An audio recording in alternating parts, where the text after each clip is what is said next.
Muy buenas noches. Bienvenidas, bienvenidos a esta conferencia impartida por el doctor José Rubén Romero, a quien quiero le brindemos un fuertísimo aplauso, por favor.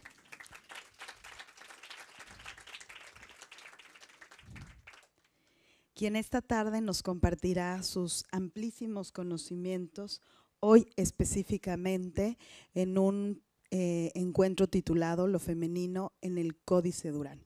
Este es un título reducido a todo lo que el doctor nos explicará sobre este documento que es importantísimo para México y para España. Pues es un placer, a nombre de nuestra directora general Jimena Caraza Campos, darle la bienvenida esta tarde en esta conferencia organizada en el marco de la exposición La mitad del mundo, la mujer en el México indígena, en conmemoración al Año de la Mujer Indígena que se celebra o se ha decretado desde México. Esta conferencia forma parte de un seminario académico desarrollado en colaboración con el Centro de Estudios Mexicanos UNAM España, a quien debemos agradecerle también este enorme trabajo, y tiene como propósito profundizar en los contenidos de la exposición, destacando la relevancia de las mujeres y las deidades femeninas como fundamentos de la cosmovisión y de las prácticas culturales en México. Nos honra, como ya lo dije, contar con la presencia del doctor Ciro Murayama, director del Centro de Estudios Mexicanos UNAM España, con quien celebramos esta alianza que refuerza nuestro compromiso compartido con la divulgación del conocimiento y la promoción del patrimonio mexicano en México y también en España.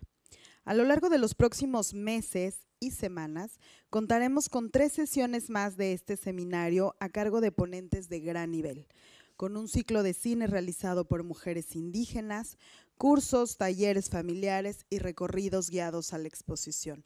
Les recomiendo que entren a la página de www.casademexico.es y ahí van a encontrar toda la programación que hemos diseñado en torno a esta magnífica exposición.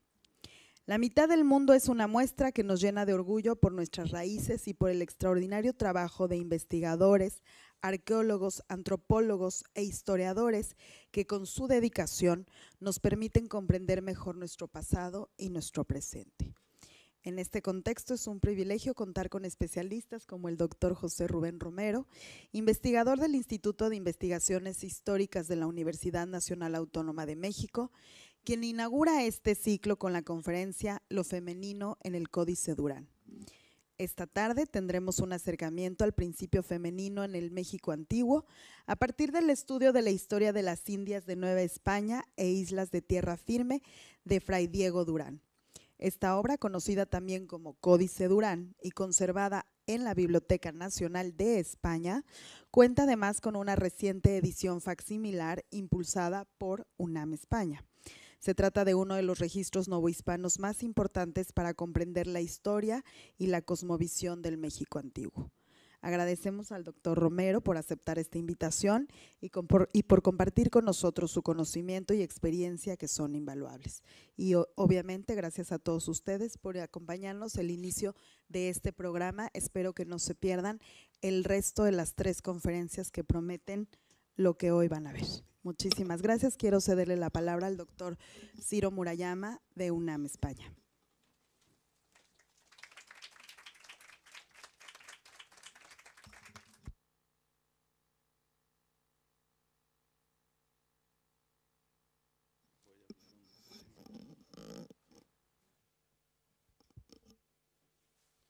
Gracias, muy buenas tardes.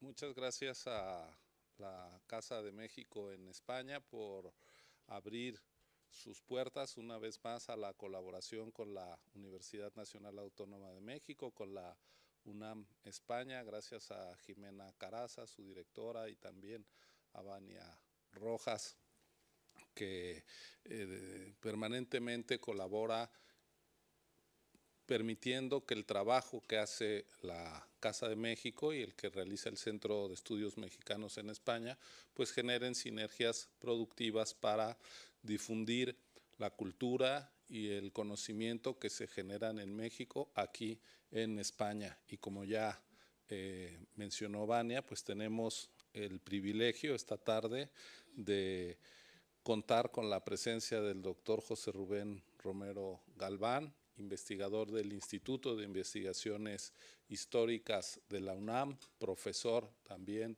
del Colegio de Historia, de la Facultad de Filosofía y Letras de nuestra Casa de Estudios, y permítanme simplemente contar cómo, además del profundo conocimiento que tiene sobre el México prehispánico, el doctor Romero Galván también cuenta con una desbordante energía y entusiasmo para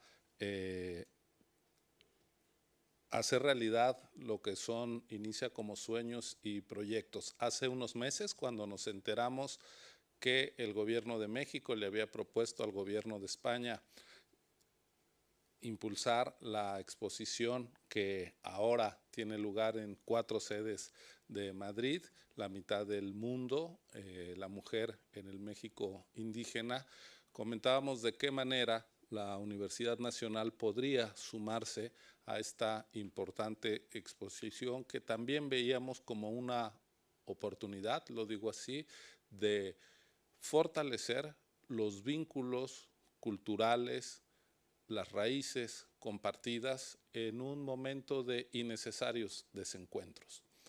Y conversando con el director de la Biblioteca Nacional de España, con Óscar Arroyo, él recordó que había un proyecto que estaba dormido, que era la posibilidad de hacer conjuntamente una edición facsimilar del Códice Durán, de la historia de las Indias de la Nueva España e islas de tierra firme de Fray Diego Durán. Pues nos pusimos manos a la obra, la Biblioteca Nacional de España cedió las imágenes en alta resolución y el equipo del Instituto de Investigaciones Bibliográficas de la UNAM hizo un trabajo muy acucioso para conseguir que las imágenes que se traslucían, los textos y los dibujos entre las hojas del códice tal cual está depositado en la Biblioteca Nacional, pues pudieran trabajarse para que la edición facsimilar fuera clara. Esto fue hace solo unos meses y el trabajo entre las dos instituciones nos permitió ver que este proyecto podría tener sentido y estar a tiempo porque la exposición se inauguraba en octubre de este año. Hacía falta quien pudiera hacer un estudio introductorio y el rector de la UNAM, el doctor Leonardo Lomelí, que es economista pero también es historiador, sugirió que el doctor Romero Galván pudiera hacer ese texto. Y el doctor Romero Galván dejó al lado sus múltiples tareas y proyectos académicos para darse unas semanas y entregar un magnífico texto que hoy voy a tomar un segundo, que hoy es el estudio introductorio de esta edición facsimilar que se hizo en México en una edición venal y en una edición no venal aquí en España. Esta mañana estuvimos en la Biblioteca Nacional entregando la mitad de la edición no venal, así que se puede consultar en su biblioteca, bueno, en la propia biblioteca y en distintas bibliotecas públicas de España donde se va a distribuir. Y también contamos con un texto de María José Rucio, que está aquí, que nos acompaña, que es directora de los incunables de la propia Biblioteca Nacional de España. Así que muchas gracias por su trabajo y su disposición de colaboración. Así que, bueno, estamos realmente de plácemes porque este proyecto se logró concretar y con este espléndido texto dijimos, ya con Casa América, cómo vestimos no solo de piezas la exposición, sino de conocimiento. Y dijimos, pues es necesario que esté el doctor Romero Galván en España y él inaugura estas conferencias que vamos a tener a lo largo de los próximos meses mientras esté la exposición en este tramo final de 2025 y 2026. Así que es realmente un placer. Muchísimas gracias, doctor Romero Galván. Y pues no me queda sino agradecerles a ustedes también, a todas y a todos ustedes, estar aquí esta tarde. Y pues ya no me extiendo más y dejo el plato importante, que es el conocimiento y la conferencia del doctor Romero Galván. Gracias.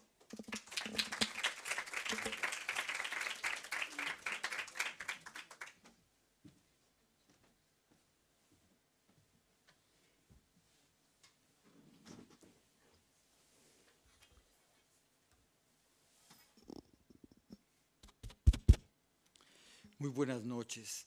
Es siempre un deber muy grato dar las gracias en primer lugar, al público que está dispuesto a escucharlo a uno, sobre todo esta tarde lluviosa.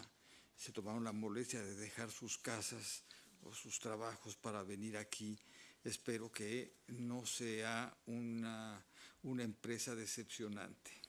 También quiero agradecer muy cumplidamente a las personas que acogieron el proyecto, que me recibieron, no sé, Jimena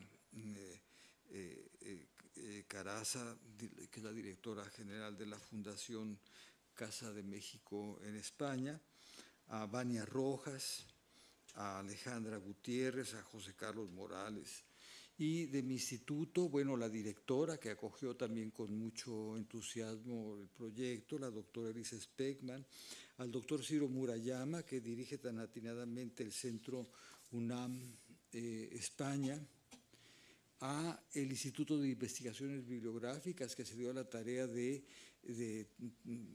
lograr esta edición tan bonita, tan lograda esta mañana, cuando gracias a María José tuvimos oportunidad de ver el original. Realmente fue emocionante y pueden ustedes estar seguros de que esta edición no traiciona en nada ese original tan maravilloso. Y por supuesto, bueno, a la Biblioteca Nacional de España que retomó este proyecto, un proyecto que lo comentamos esta mañana, en el que de alguna manera yo desde los años 80 comencé a vislumbrar. Así es que muchísimas gracias, muchísimas gracias. Hame movido, cristiano lector, a tomar esta ocupación de poner y contar por escrito las idolatrías antiguas y religión falsa con que el demonio era servido antes de que llegase a estas partes la predicación del Santo Evangelio, el haber entendido que los que nos ocupamos en la doctrina de los indios nunca acabaremos de enseñarles a conocer al verdadero Dios, si primero no fueren raídas y borradas totalmente de su memoria las supersticiosas ceremonias y falsos cultos de los falsos dioses que adoraban, de la suerte que no es posible darse bien la sementera del trigo y los frutales en la tierra montuosa y llena de breñas y maleza, si no estuviesen primero gastadas todas las raíces y cepas que ella de su natural producía. Estas son las palabras con las que Fray Diego Durán, a quien voy a evocar en esta charla, comienza su tratado segundo de su historia de las Indias, de Nueva España e islas de la tierra firme. Nombre que de entrada nos puede sugerir cierta inquietud por aquello de islas de la tierra firme, porque bueno, si ustedes recuerdan, la única isla de la tierra firme que hay en la literatura es la ínsula Barataria, de la cual Sancho Panza fue nombrado gobernador. ¿A qué se refiere Durán con esto de las islas de la tierra firme? Pues se refiere a dos islas situadas en medio de unos lagos que están en un altiplano, en tierra firme, que son esas islas en las que los mal llamados aztecas, en realidad debemos de llamarlos mexicas, porque así se llamaban ellos a sí mismos, fundan primero México Tenochtitlan y después México Tlatelolco. Sobre eso les podría contar mil cosas respecto de esa fundación y de la migración de este grupo desde lugares ignotos, pero no es el caso detenernos en eso, y creo yo que lo interesante es adentrarnos en el universo que nos ofrece la historia que Fray Diego Durán escribió en la segunda mitad del siglo XVI. Y es lo que yo quiero compartir con ustedes. Primero voy a evocar la vida del fraile, porque naturalmente la vida de los historiadores, en este caso de este cronista dominico, impactan de manera importante la obra. O sea, la obra del historiador es una obra de un ser humano que mira a otro ser humano y debe ser considerada como tal. Es una falacia pensar que el historiador dice la verdad así como si la sacara del éter. No, es un ser humano que observa a otro ser humano, y así hay que considerarlo siempre. Es una empresa que se resuelve en esos planos. Entonces, bueno, es la historia, es la crónica en donde un fraile dominico, con sus intereses y su origen español, se aproxima a un universo que es el de los naturales de la Nueva España. Fray Diego Durán nació en Sevilla. No sabemos exactamente cuándo. Es muy posible que haya nacido en la década de los 30 del siglo XVI. Sevilla en esa época es una ciudad espléndida, espléndida. Es el puerto al que llegan todas las embarcaciones que conectan con el nuevo continente, con América, que comienza a poblarse, que comienza a conquistarse. Es una ciudad inmensamente rica, rica en todos sentidos, no solamente materialmente, sino también todo lo que se dice, lo que se cuenta, lo que se escucha en sus hogares es muy elocuente. Personajes que están ahí de paso, esperando embarcarse para llegar a las nuevas tierras. Individuos que regresan de las Indias y que cuentan cosas. Productos que también llegan de aquellas tierras. Indígenas que llegan también. O sea, ¿se dan ustedes cuenta el universo en el que este niño comienza a crecer? O sea, es un universo inmensamente rico en el que se entrecruzan mil cosas. Debió ser, ciertamente, un niño profundamente sensible ante la realidad.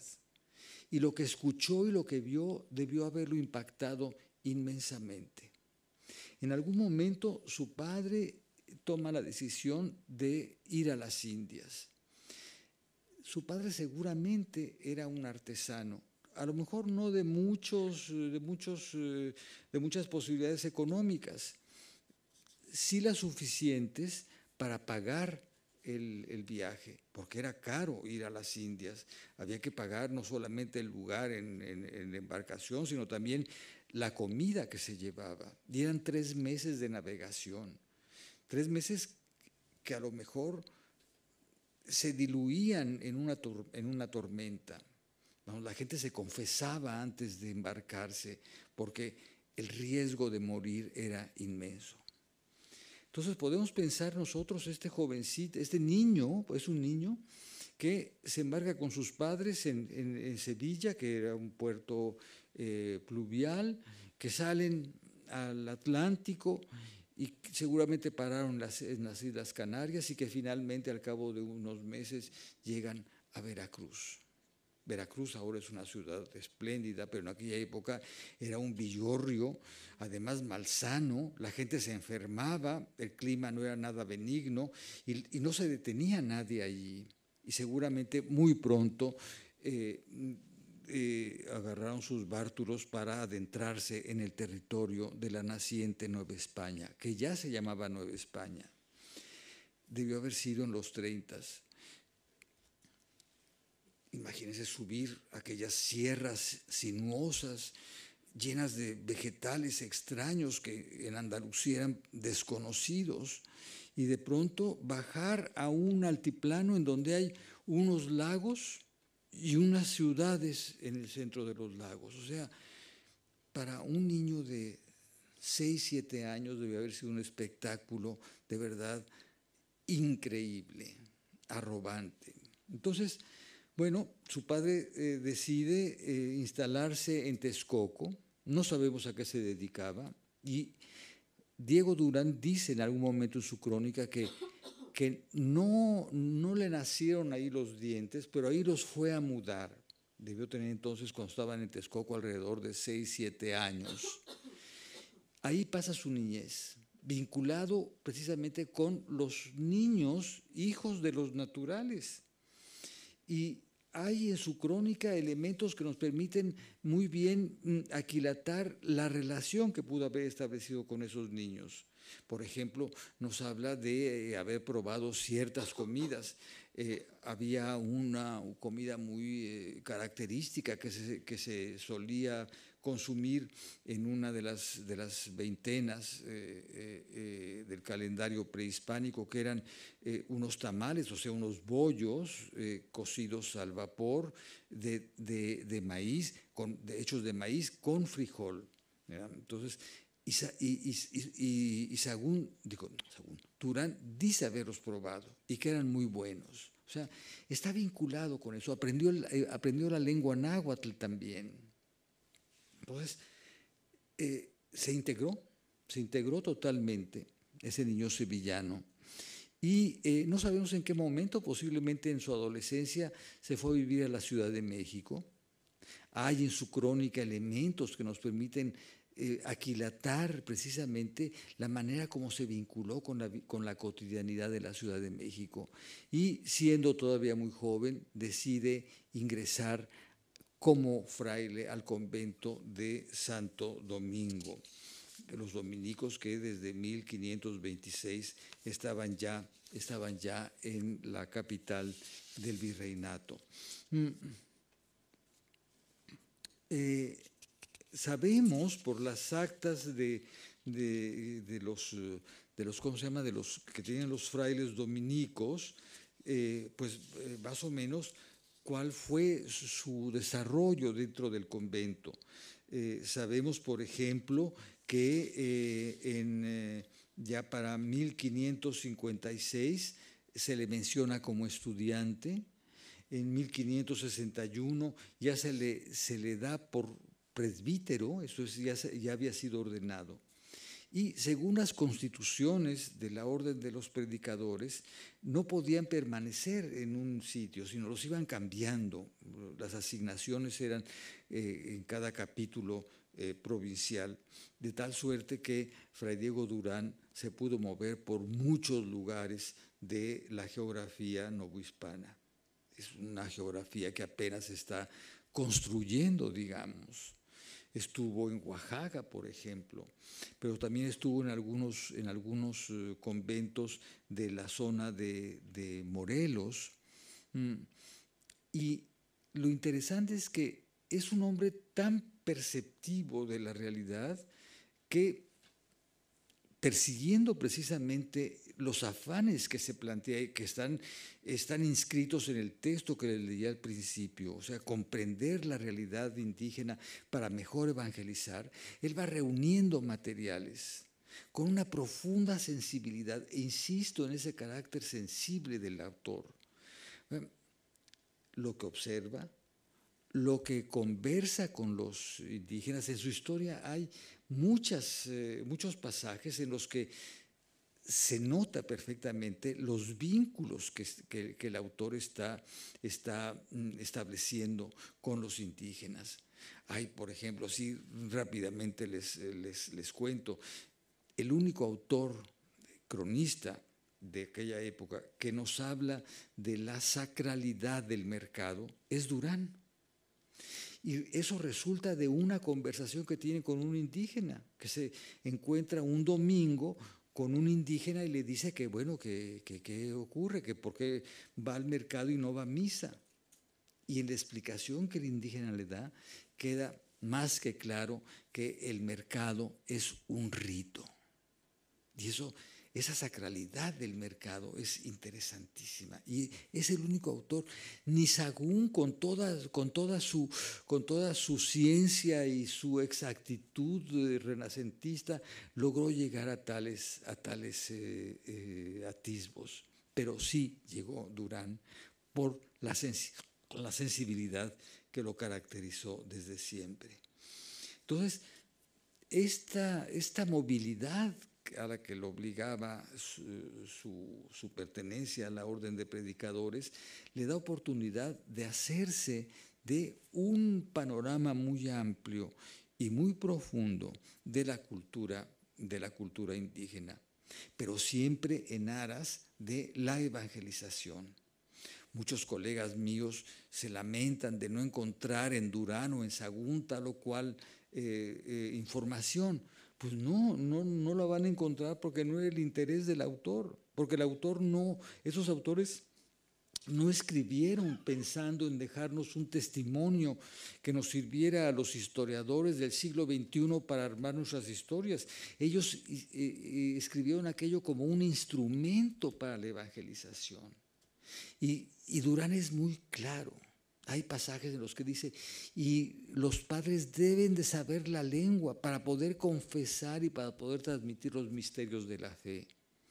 Misterios de la fe que por supuesto, cuya transmisión por supuesto planteaba muy serios problemas, porque claro, no había los referentes. En el náhuatl no existía ningún referente de Trinidad, por ejemplo. ¿Cómo explicar la Trinidad? O cómo explicar la transubstanciación, o sea, la transformación del pan y del vino en el cuerpo y la sangre de Cristo durante la Eucaristía. O incluso cómo hablar de la crucifixión si no había crucificados en el México prehispánico. Y entonces los textos náhuatl dicen que es extender los brazos, nada más. O sea, es otra mentalidad y otros parámetros culturales a los que se están enfrentando. Y ahí está Durán insistiendo precisamente en que aprendan bien la lengua náhuatl para que puedan precisamente transmitir los misterios de la fe y confesar. Confesar que era interesantísimo. El otro día conversaba yo con mis amigos que se hicieron confesionarios, manuales para confesar en lengua náhuatl. Pero cuando uno los lee, es que uno dice, es que los indígenas debieron haber aprendido muchísimas cosas, porque ¿cómo lo hiciste? ¿Con quién lo hiciste? ¿Cuántas veces? ¿Cómo te pusiste? ¿Cómo te eso? O sea, que sexualmente debió haber sido una educación sexual, pero de verdad intensiva a través de la confesión, porque entonces los indígenas dijeron, ay, ¿qué se puede hacer eso? ¡Qué barbaridad, qué maravilla! Entonces, salía contraproducente, yo creo. Pero bueno, es un reto inmenso y a ello está respondiendo Durán con su obra. Entonces, digamos que se da la tarea de escribir. En 1581 concluye lo que vino a ser el primer tratado, que es histórico, es historia, y los otros dos tratados los concluyó antes. O sea, en lo que conocemos en esta crónica, digamos que cronológicamente las partes están invertidas, porque primero nos ofrece lo que escribió después y enseguida aquello que había escrito primero. Después de esta época, después del 81, seguramente tenía ya los originales y es evidente que, y se percibe en esta edición, y en el original que tuve la inmensa fortuna de ver esta mañana, gracias a María José, que a mí me emocionó mucho. Este original debió ser elaborado por un amanuense, con la participación de pintores que seguramente se habían formado en la tradición de los antiguos tlacuilos, de los antiguos pintores de códices, ya con una influencia muy europea. Hay elementos muy renacentistas en las ilustraciones. Es una gran riqueza la de esta obra, pero no es la letra de Durán, no la conocemos. Yo pregunté si existía en el libro de profesiones que conservan los dominicos, si existía el acta de profesión de Fray Diego Durán para ver la firma y ver su letra, y esos años no están. Entonces no conocemos la letra de Durán, pero esta letra seguro que no es de Durán. Esa letra es de un amanuense, es una letra pulida, prolija, muy bonita, muy bien organizada. Es un profesional de la escritura el que escribió esto. Debió haber costado dinero, porque en aquella época el papel era caro y pagar un amanuense también era caro. Sagún, por ejemplo, cuando trató cuando se encaró la necesidad de que se copiara toda su obra, sus hermanos, llegó un momento que le dijeron: no te pagamos al amanuense ni el papel. Y después él escribió y rogó y todo, y sí le dieron los medios, pero no era muy evidente. Todo eso era caro. El papel era caro, porque el papel se hacía de manera muy artesanal, muy artesanal, no era hoja por hoja que se hacía.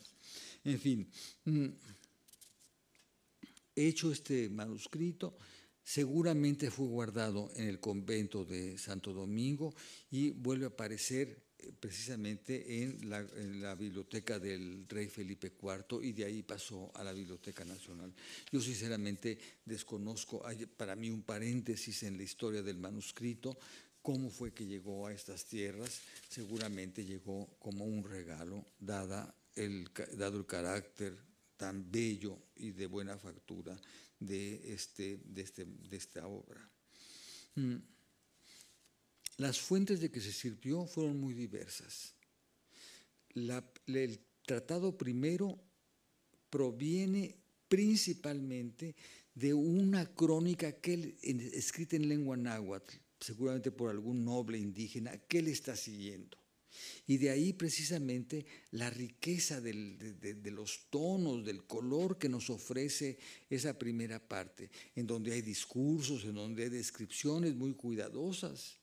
Es de verdad de una inmensa riqueza el primer tratado, que es la historia de los mexicas desde el inicio de su migración, con una pequeña discusión sobre el origen del hombre americano. Según Durán, era una de las tribus de Israel, porque claro, era obvio que el hombre americano, para estos hombres de fe, no podía ser oriundo de estas tierras.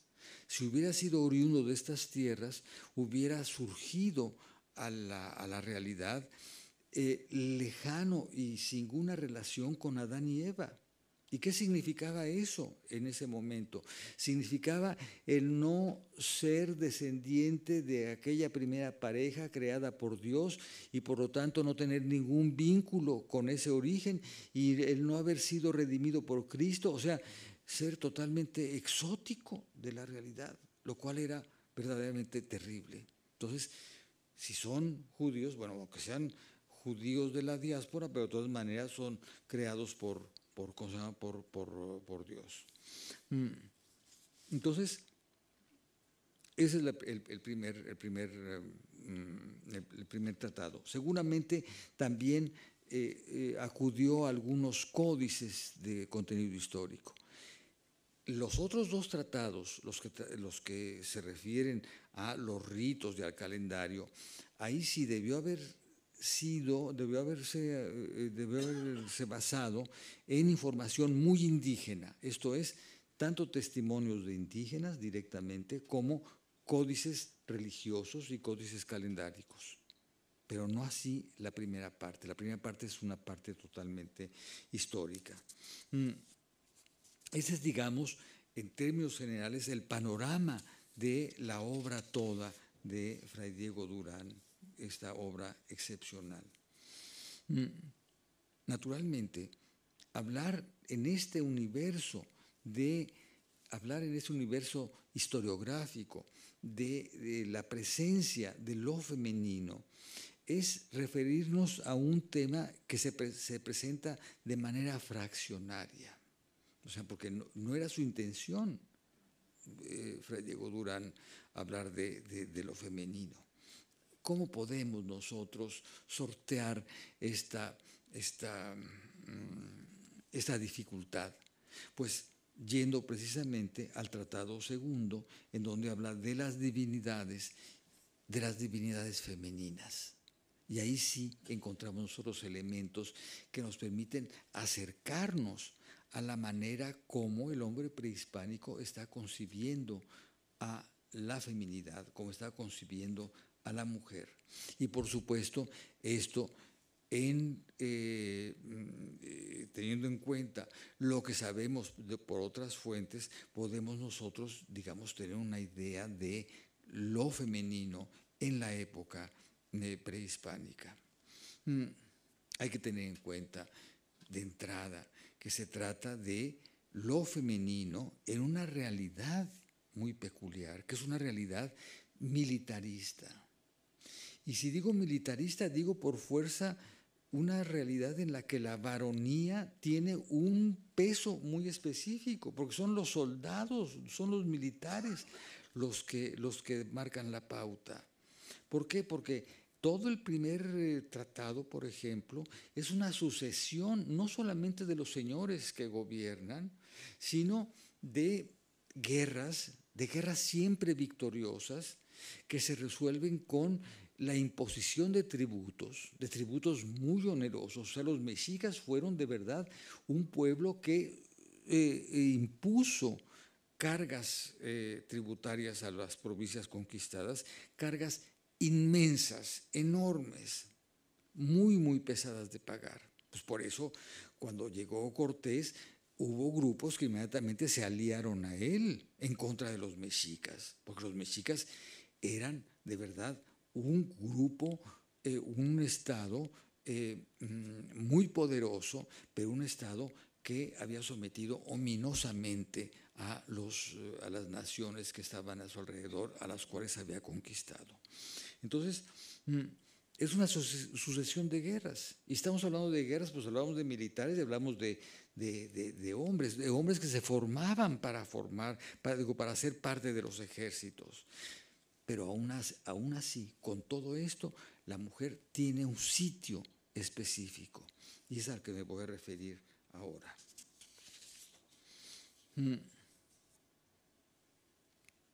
Quiero comenzar diciendo que para el hombre prehispánico el universo es un universo que podríamos nosotros calificar de binario. Está el arriba, que es seco, es caliente, aéreo, masculino. Y está el abajo. Eso no significa que haya un estrato superior y un inferior, ¿no? Es otra cosmovisión, no hay una calificación al respecto. Y el abajo, que es húmedo, oscuro, fértil y femenino. O sea, son esas dos partes del universo. Y existen otros textos, y hago alusión a ellos. Se trata, por ejemplo, de un texto muy peculiar, del cual no conocemos sino la versión francesa que preparó TV y que se conserva en la gran sala de manuscritos de la Biblioteca Nacional de Francia, que además lleva un nombre en el francés de la época, l'histoire du Mexique se llama. Y es una historia en donde en alguna parte nos narra cómo fue creado el mundo. Y dice que dos dioses, Quetzalcóatl y Tezcatlipoca, bajaron de la parte superior del universo a una diosa llamada Tlaltecutli. Y que llegada al piso, a la superficie de la tierra, la dividieron en dos.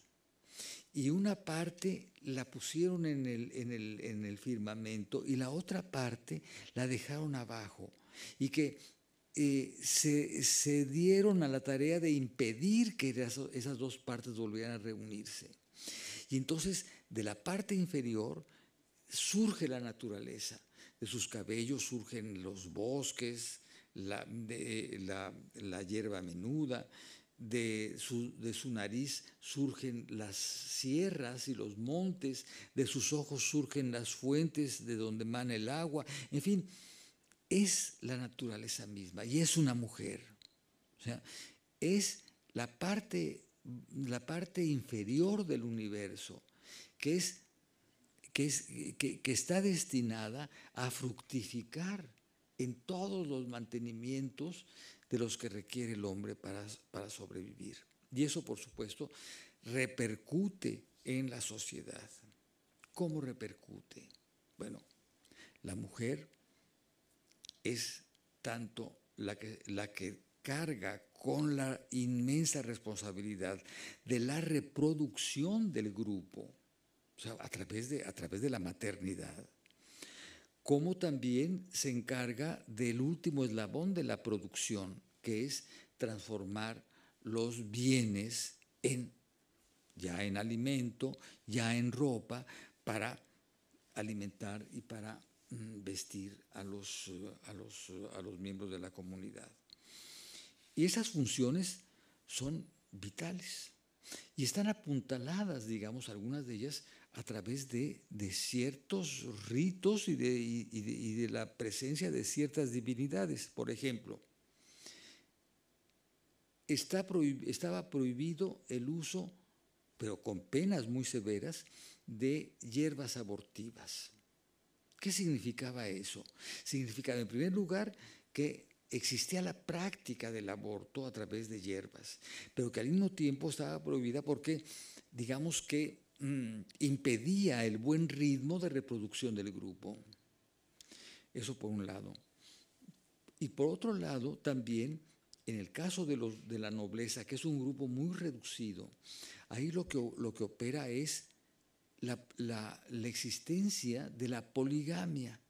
No porque fueran proclives a los arrebatos de la carne, sino porque era absolutamente necesario. Era un grupo tan reducidito que entonces cada noble debía tener varias mujeres para tener muchos hijos, porque claro, las muertes de fiebre puerperal eran, vamos, a pasto. Muchas mujeres morían en el parto o después del parto. Y la muerte de niños era también inmensa. Y la muerte, y si ya llegaban a ser mayorcitos, pues resulta ser que en la guerra pues daban también matarilli. Pues claro. Entonces era un grupo que sufría continuamente la disminución de sus efectivos. Eso había que, digamos, manejar eso a través de la poligamia, cosa que los frailes no entendieron. Los frailes llegaron y querían que cada noble escogiera una mujer que debía ser la más antigua, que muchas veces no era la que escogían porque era la que tenía más años, escogían a la más jovencita, bueno, pues porque así es la vida, ¿verdad? Entonces, claro, para los frailes era aquello algo insostenible, y fue una lucha en todo el siglo XVI, porque decían, y que se casen enfrente de la iglesia, en fache iglesia. Entonces, bueno, está la mujer pues como elemento importante en la reproducción del grupo. ¿Y qué ocurre con la mujer que se embaraza y que pare? Pues resulta ser que el parto es considerado una batalla. Y la mujer que muere en el parto se equipara con el militar que muere en la guerra. Entonces, en el mundo, en el universo, los jóvenes que mueren los militares que mueren en el campo de batalla acompañan al sol, que es un gran honor acompañar al sol, acompañar a Tonatiuh, porque el sol es una divinidad que viene dando, el nombre Tonatiuh significa venir dando calor. Es este astro que da calor, que da vida, acompañado por los jóvenes que mueren en el campo de batalla desde el amanecer hasta el cenit. Digo, así hasta el cenit. Y en el cenit toman el relevo de la tarea de acompañar al sol las mujeres que mueren en el parto. O sea, se les equipara con los militares que mueren en la guerra. O sea, es un poco decirles, si tú mueres en el parto, vas a ser una guerrera victoriosa, porque vas a acompañar al sol. O sea, ideológicamente es algo que pesa mucho. A lo mejor para nosotros no, pero para ellos en su circunstancia, por supuesto que pesa mucho.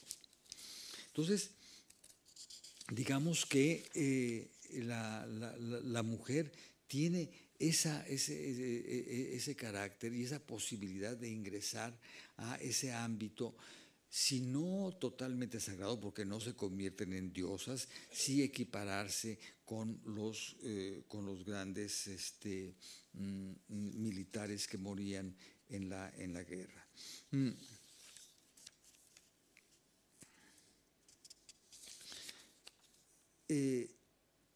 Por supuesto, la importancia de la mujer en el seno del hogar, y no me voy a detener mucho en esto porque sería cuento de no acabar, es importantísima. De ello tenemos datos, por ejemplo, en el libro sexto de Sagún, en donde hay discursos que le dirigen a las jóvenes, en donde se marcan las pautas de conducta que la joven debe de seguir. Conducta que tiene que ver con enfrentar un mundo en el cual el sufrimiento está allí presente. O sea, eso desde el nacimiento. La partera le dice a la niña, vienes a un mundo en donde hay lágrimas, en donde hay sufrimiento. O sea, el mundo no es color de rosa, ni para las mujeres ni para los hombres.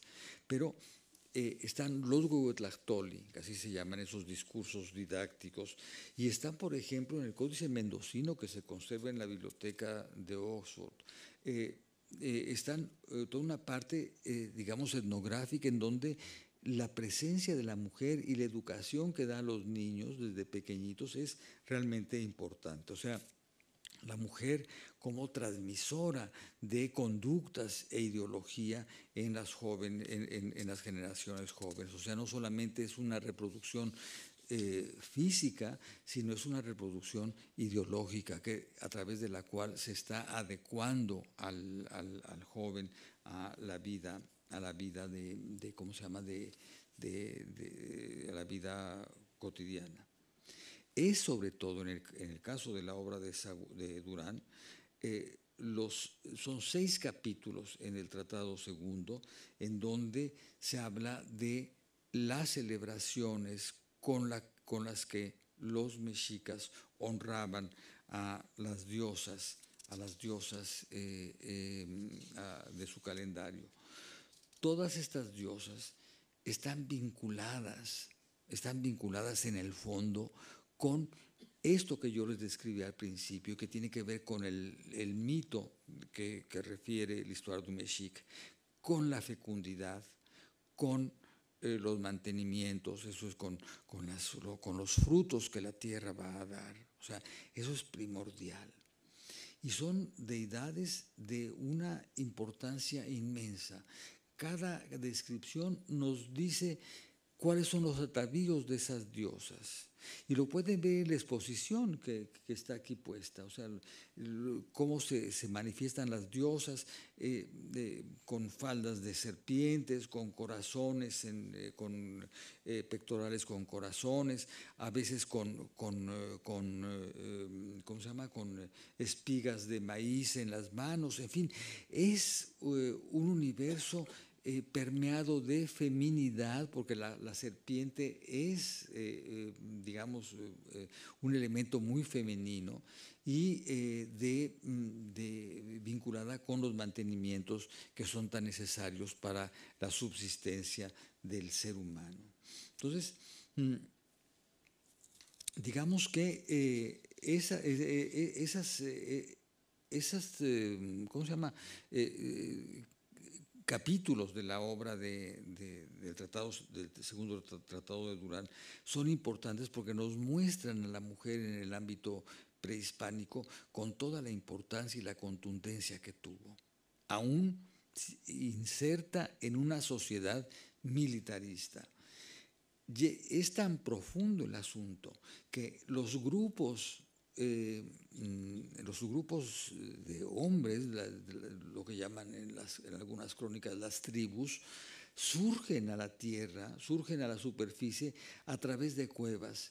Y hay códices en los que las cuevas están dibujadas como si fueran úteros, o sea, es la tierra que está pariendo a los hombres a través de las cuevas, a través de esas cuevas úteros. Ven ustedes, lo femenino aún no acabamos de, ¿cómo se llama?, de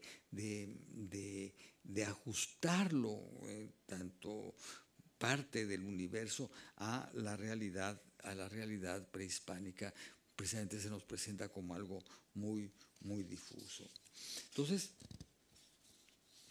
es obvio que cada una de estas deidades, que todas tienen referencia, por ejemplo, a la serpiente, nos están refiriendo a esta parte del universo, que es la parte inferior y femenina.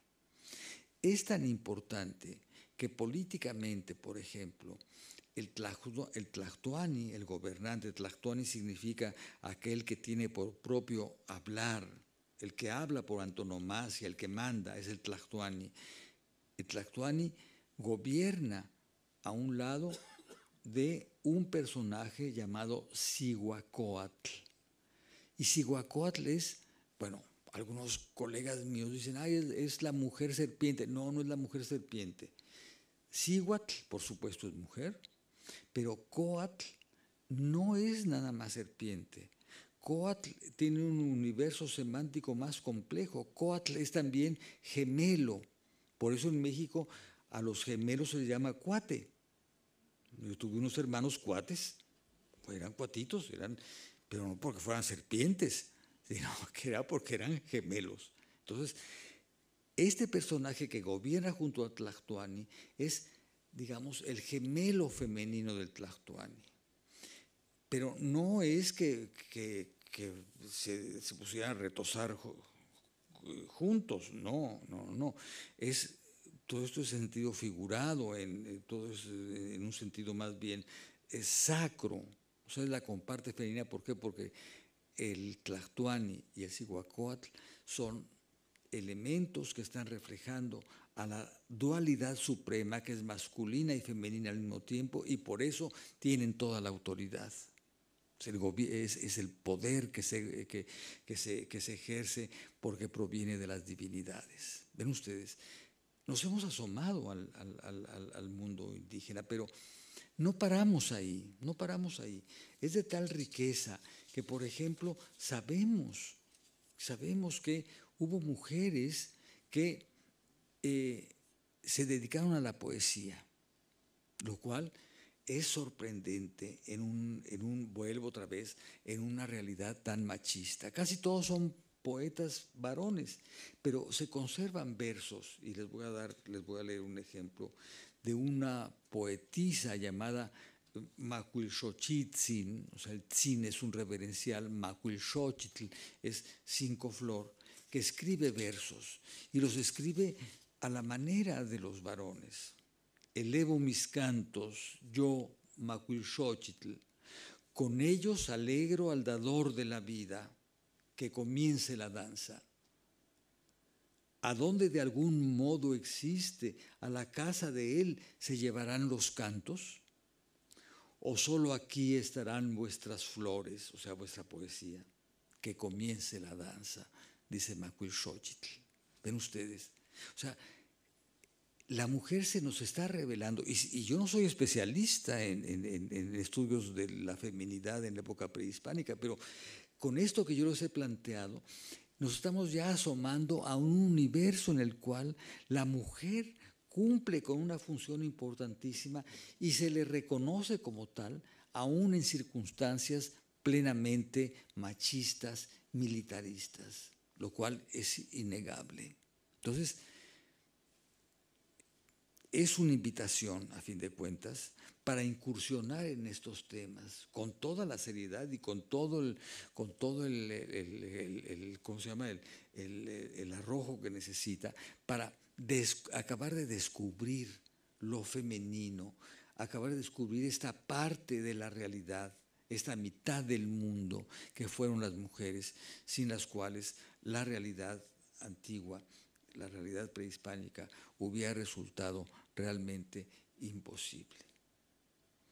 Son las 8 de la noche, creo yo que damos tiempo a unas preguntas. Por lo pronto les agradezco muchísimo que me hayan escuchado con tanta paciencia y atención. Espero que no haberlos aburrido. Gracias.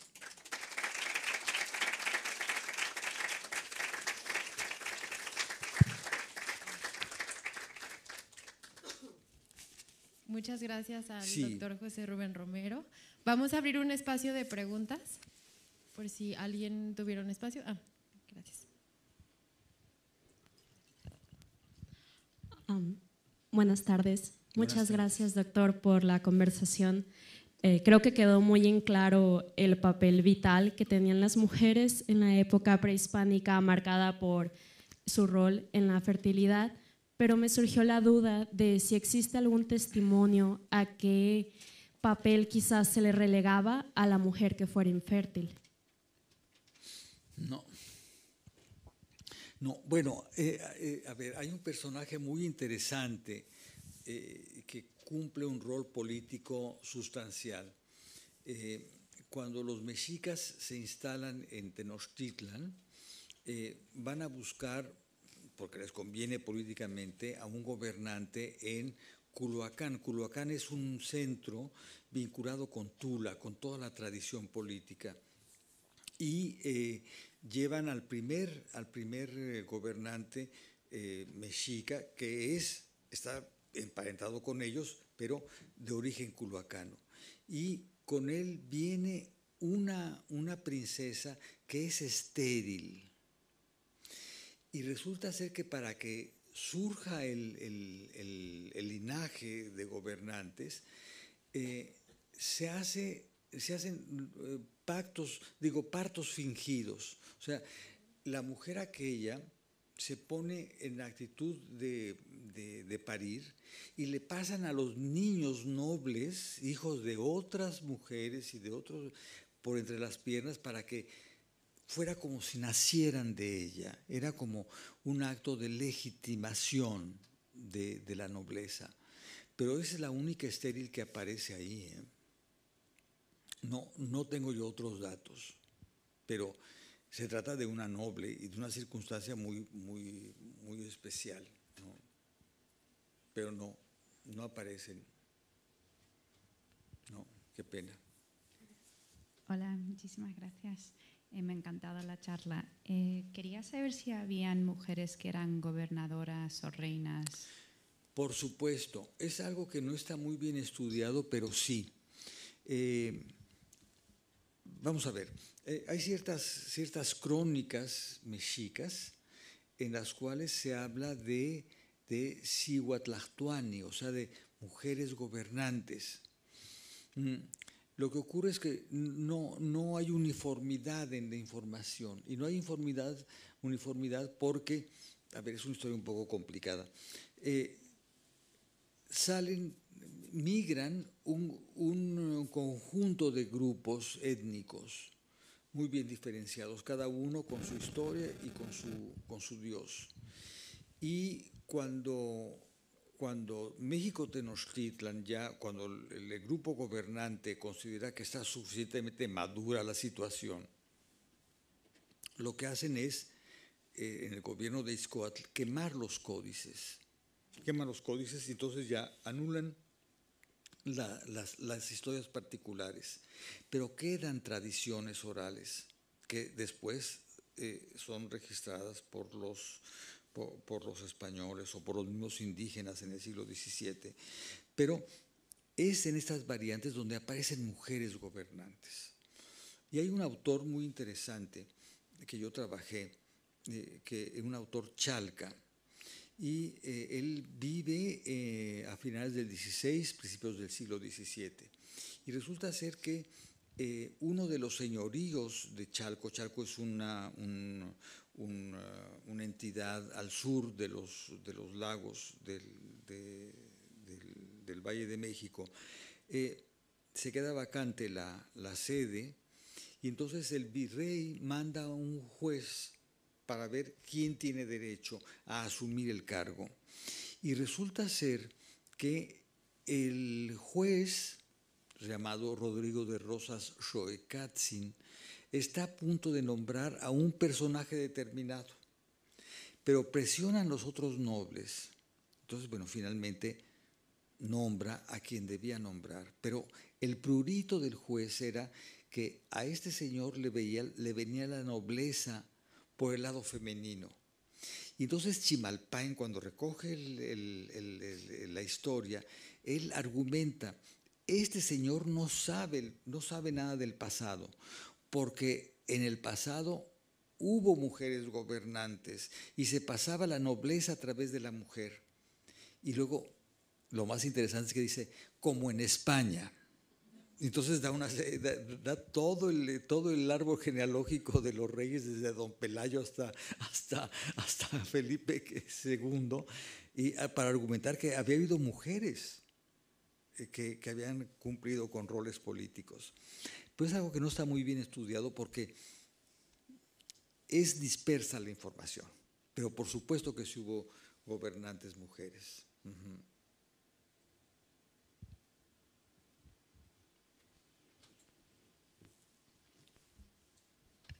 Gracias. Hola, doctor. Muchas gracias por esta charla. Encantadísimo de escucharlo de un lado del océano o de otro.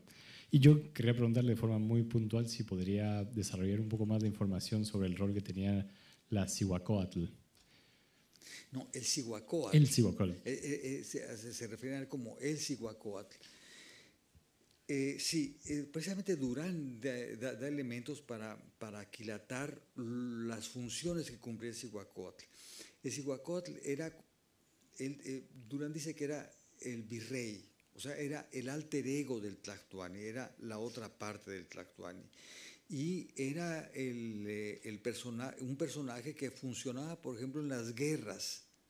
Hay muchas guerras y de ellas da cuenta Durán en el Tratado Primero, en donde narra que no va el Tlactuani a la guerra, sino va el Cihuacóatl. Señaladamente hay una campaña que organizan los mexicas para conquistar Michoacán y es una empresa totalmente fallida y regresan vencidos, pero se sabe que en las guerras él funcionaba como el gran jefe de los ejércitos, que era una función que correspondía al Tlactuani. Luego también, en el ámbito de la jurisprudencia, por ejemplo, el Cihuacóatl presidía un tribunal que era como la última instancia en los pleitos, cuya solución correspondía al Tlactuani, pero el Tlactuani delegaba esa función en el Cihuacóatl.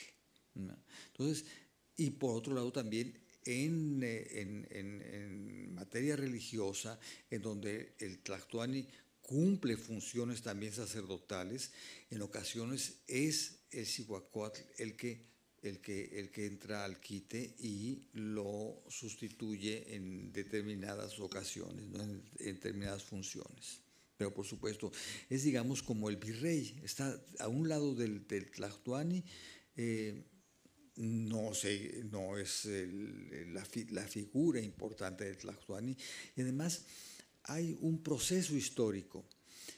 Hay un personaje que es Tlacaelel, que es el gran Cihuacóatl, Y curiosamente después en las crónicas sí van apareciendo Cihuacóatl, pero ya no tienen la importancia de Tlacaelel. Incluso sabemos que cuando llega Cortés hay un Cihuacóatl, pero el Cihuacóatl no tiene la importancia y el peso que tuvo Tlacaelel, ¿no? Claro, Tlacaelel funciona en un momento en el que el Estado mexica se está conformando. Entonces, bueno, espero haber respondido, Elik.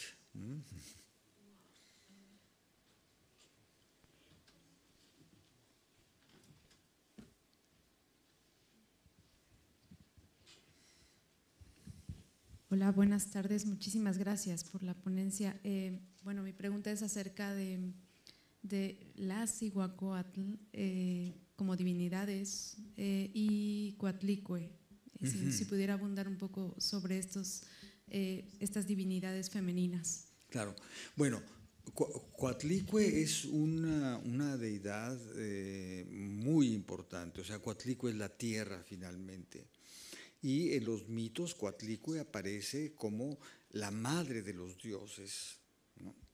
Vinculada, digamos, es un desdoblamiento de otra divinidad llamada Teteo Inan, ahí sí propiamente madre de los dioses. Teteo es el plural de Dios, Teteo. Inan es su madre de ellos. Teteo Inan es la madre de los dioses, por otro nombre Tosi. Tosi significa nuestra abuela y está vinculada precisamente con Coatlicue. Y Coatlicue es la madre de los dioses porque en los mitos, por ejemplo, Coatlicue es aquel personaje que barriendo el templo se encuentra un plumón, se lo pone en el seno y queda preñada. Y entonces sus hijos, que son las estrellas, o sea, Coatlicue es la tierra por excelencia, sus hijos son las estrellas y comienzan a ponerse de acuerdo para pues matarla porque ha faltado al honor que le corresponde como madre de todos ellos. Y en Coatepec, o sea, en el Cerro de la Serpiente, da luz a Huitzilopochtli, que es el último de los dioses, que mata a las estrellas y que mata a su hermana, que es Coyolxauhqui, que es la luna. Entonces, es un personaje central. Y las representaciones de Coatlicue son muy diversas. La más compleja es la que se conserva en el Museo de Antropología, que es ese inmenso monolito del cual Justino Fernández, que fue el que le estudió con mucha asiduidad y cuidado, dijo en los años 50 que tenía la belleza de lo terrible. Bueno, don Justino trató de darle la vuelta, pero en realidad no es una pieza de arte la Coatlicue, es una pieza de museo. Cosa contraria a la Coyolxauhqui que se encontraron en el Templo Mayor. Esa sí es una pieza de arte, porque hay la manera como se distribuye el cuerpo desmembrado de la diosa en un campo circular es realmente un atisbo estético maravilloso. Pero es la diosa madre Coatlicue, la diosa madre de las estrellas, de los innumerables guerreros del sur, de los Tzontzonhuiznahuaque, y la diosa madre de Huitzilopochtli, ni más ni menos, que nace ya armado, es el sol finalmente, Huitzilopochtli, y nace ya armado y brilla, sus armas son los rayos del sol. Y por supuesto, madre de la luna también, que muere decapitada. Y como tierra es el elemento fértil de la naturaleza. Es importantísima la Coatlicue. Bueno, una última pregunta. Muchas gracias por la conferencia. Quería preguntar, tú hablaste de los mercados al principio como un acto ritual y tuve una experiencia en el 2017 con los sismos en Juchitán, donde en el mercado básicamente todos los puestos estaban liderados por las mujeres. Hablaban zapoteca y si una persona preguntaba el precio de algún artículo, se comunicaban entre zapoteca con todos los del mercado para no rebajar el precio que había dado el primer puesto, ¿no? Y era una situación muy peculiar porque claramente se habían caído muchas casas en ese sismo y demás, y el mercado estaba totalmente destruido, estaba en la plaza principal, y todas las reuniones sobre la reconstrucción del mercado y todo, eran las mujeres las que llevaban todo el rol del mercado. Mi pregunta es referente a si hay algún símbolo vivo, no sé si esa es una situación que venga de mucho tiempo atrás, ¿no? Donde los mercados son regentados por mujeres, si hay una situación en México en donde podamos ver actualmente ese rol de la mujer que tenía en tiempos indígenas hasta la fecha. No, y además Juchitán es muy característico. El peso de la mujer en esa región es inmenso, o sea, son verdaderas matronas. Ahí los hombres se desdibujan frente a esas mujeres tan recias. Creo que es un caso muy específico, pero en todo caso, lo que yo podría decir es que no se percibe en la actualidad en los mercados un rol de la mujer tan importante como el que usted señala en Juchitán. Por supuesto que hay vendedoras, pero no alcanzan este protagonismo que se puede notar concretamente en la región de Juchitán, del Istmo, todo esto de Tehuantepec y todo esto. No se llega tanto. Y se ha perdido ciertamente la sacralidad del mercado. Pero si ustedes ven, por ejemplo, donde es Zempoala, en Veracruz, hay una estructura que corresponde al mercado y está el símbolo del mercado, que es un círculo con ciertas ornamentaciones, es el mercado, pero eso está vinculado con la sacralidad del mercado, ¿no? Eso es muy importante. Muchas gracias. De parte de Fundación Casa de México en España, doctor, le damos las gracias por habernos acompañado esta tarde. Fue una ponencia muy enriquecedora. Gracias también al Centro de Estudios Mexicanos UNAM España por hacerlo posible.